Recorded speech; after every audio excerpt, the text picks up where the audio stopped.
Steph, Dan Weinke with the Los Angeles Times. Both Steve and Clay said kind of the knowledge that it only really takes 2 minutes of really good basketball for you guys to get into any game. That's what kind of keeps you guys locked in at half times. How much do you think that breaks opponents, kind of that they know that too, that in just 2 minutes everything can change? I think most of the situation, how they came out in the first 6 minutes, first quarter, was a testament to that kind of mindset, knowing they had to give us their best punch early, and if we could just withstand it. We didn't execute well in the first half, so a lot of that was kind of our fault. But their intensity and their effort and physicality was pretty strong in that first half, and we just had to weather the storm a little bit, especially in this building. And it is a full 48-minute game, and for us to have the firepower to kind of turn the momentum to our side, pretty quickly, get some stops, make some shots, and start to feel a little good, a little bit better about ourselves. It was a fun night all the way around. Obviously stressful, but fun. Steph, two for you. Mark Schwartz, ESPN. First of all, given how you did everything in the book that Steve didn't want you to do, including foul them every time in the first minute and turning it over so much, how do you avoid feeling like, man, this might not be our night, maybe we aren't going to win this game? I don't know. I mean, that as a competitor, you'd hope that thought never really creeps in, especially in a moment like a Game 7 where there's still time on the clock, there's still opportunities to change the momentum. And I think it was like I said, I think after the game, there's a calmness at halftime in the locker room because we knew how bad we were playing. Looked up, we were down 10 or whatever, 11, and knew that we had been in a situation before, obviously not in this building, but where we could really just lock back in, get some stops, and like I said, just change the momentum to our side. So I think it was just a level of experience and just maturity from our group that helped us get through to the finish line. And given how poorly you were playing, what is it that makes you most proud of tonight? There was a moment in the first half, I think Draymond turned it over to James on a transition. He got a dunk. And that's a point where you can have guys doing a lot of finger pointing and blaming and getting in their feelings. But there was a moment during that timeout after Coach called it where it was just really productive. Everybody was like, let's just move on. Like, we get it together, find a way to get through this little rough patch and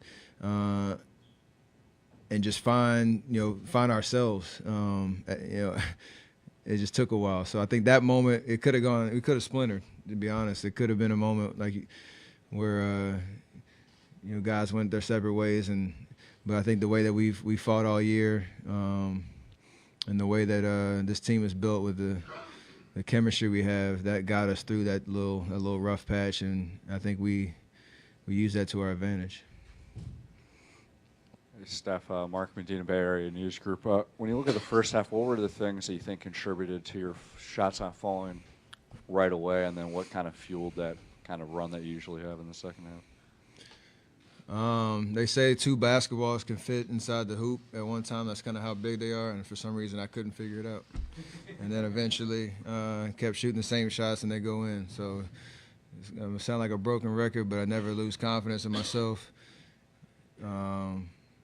Almost have a sense of like amnesia when you get out there. If you have a shot, take it. Don't even worry about what's happened up until that point. And third quarter was great again tonight. So glad I finally figured it out.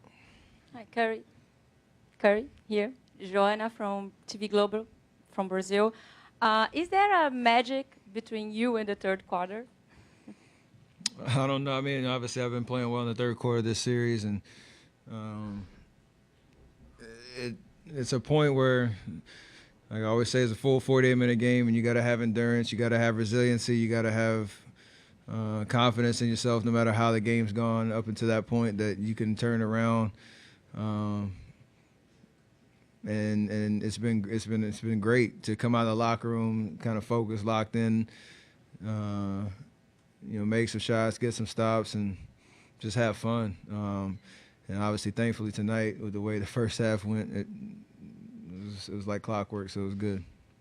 And I just saw you in the hallway. You were holding one of your daughters, and you were like this. And can you share your thoughts at this moment?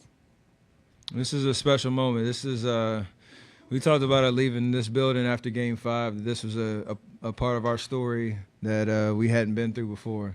Our backs against the wall, not having home court advantage, needing to win 2 games to keep ourselves alive, and this is a true testament to how hard it is to get to the finals, how hard it is to have a chance to play for a championship, and I think as well a testament to how great Houston is as a team, and the fight that they put up this whole series to try to take us out of our game, and to really challenge us all the way down to the fourth quarter of a Game 7. And there's a lot of just built up anxiety, I guess, about this moment. And when you walk off the court with the win and get this fancy hat, it's a good feeling. So we had to work for it, and you got to appreciate the moment. Somebody asked, like, 4 years in a row, getting to the finals, do you appreciate it? And yes, because it's really hard. And so all the smiles and embraces you have with your teammates, your coaches, is well deserved. Steph, Kim Davis from Chalk Talk. Can you talk a little bit more about that? You talked about your firepower, but knowing the tough starts you had in the last 2 games, is that more of the Rockets, or you guys just not in your groove? It's a combination of both. I mean, they were pretty physical, trying to switch every screen and take us out of our rhythm on the offensive end. Knowing how great James is as a player early in the series, they found a way to assert themselves early. But for us, just keeping our composure was big for us the entire series. Whether we figured it out and win or loss, I think we showed a lot of fight, a lot of grit and resiliency to